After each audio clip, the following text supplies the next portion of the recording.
അധ്യായം 3. ഏലിയുടെ സാന്നിധ്യത്തിൽ ബാലനായ സാമുവേൽ കർത്താവിന് ശുശ്രൂഷ ചെയ്തു പോന്നു.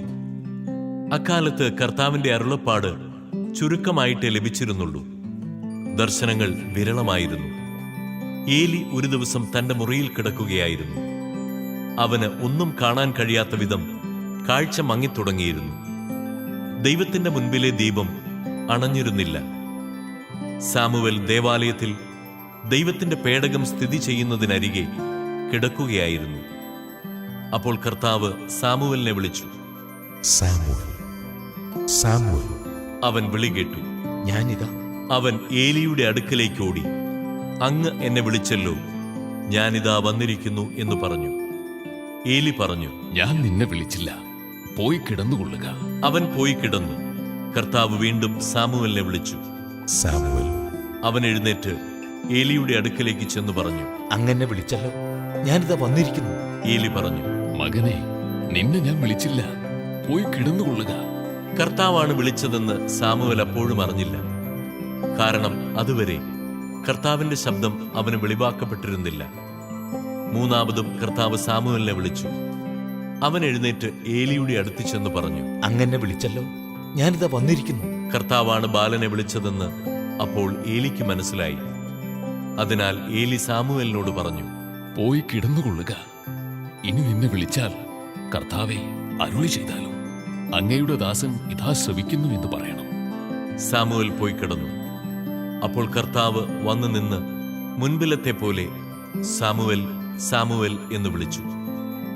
സാമുവേൽ പ്രതിവചിച്ചു, അരുളി ചെയ്താലും അങ്ങയുടെ ദാസനത ശ്രവിക്കുന്നു. കർത്താവ് അവനോട് പറഞ്ഞു, ഇസ്രായേൽ ജനതയോട് ഞാനൊരു കാര്യം ചെയ്യാൻ പോകുകയാണ്. അത് കേൾക്കുന്നവന്റെ ഇരുചെവികളും ധരിച്ചു പോകും. ഏലിയുടെ കുടുംബത്തിനെതിരായി ഞാൻ പറഞ്ഞിട്ടുള്ളതെല്ലാം അന്ന് ഞാൻ ആദ്യന്തം നിർവഹിക്കും. മക്കൾ ദൈവദൂഷണം പറയുന്ന കാര്യം അറിഞ്ഞിട്ടും അവരെ തടയാഞ്ഞതുമൂലം ഞാൻ അവന്റെ കുടുംബത്തിന്റെ മേൽ എന്നേക്കുമായി ശിക്ഷാവിധി നടത്താൻ പോവുകയാണെന്ന് ഞാൻ പറയുന്നു.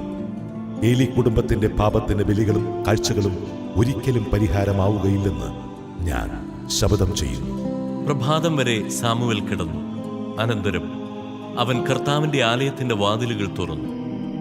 തനിക്കുണ്ടായ ദർശനം ഏലിയോട് പറയാൻ അവൻ ഭയപ്പെട്ടു. അപ്പോൾ ഏലി മകനെ സാമുവേൽ എന്ന് വിളിച്ചു.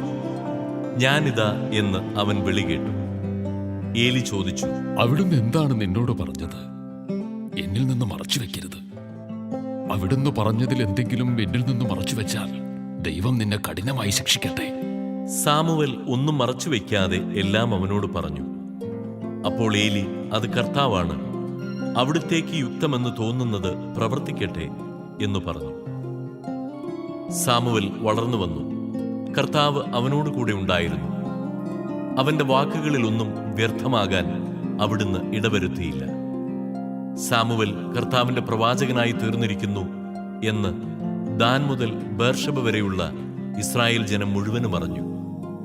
കർത്താവ് സാമുവേലിന് ദർശനം നൽകിയ ഷീലോയിൽ വെച്ച് അവിടുന്ന് വീണ്ടും അവനോട് സംസാരിച്ചു, തന്നെ വെളിപ്പെടുത്തി.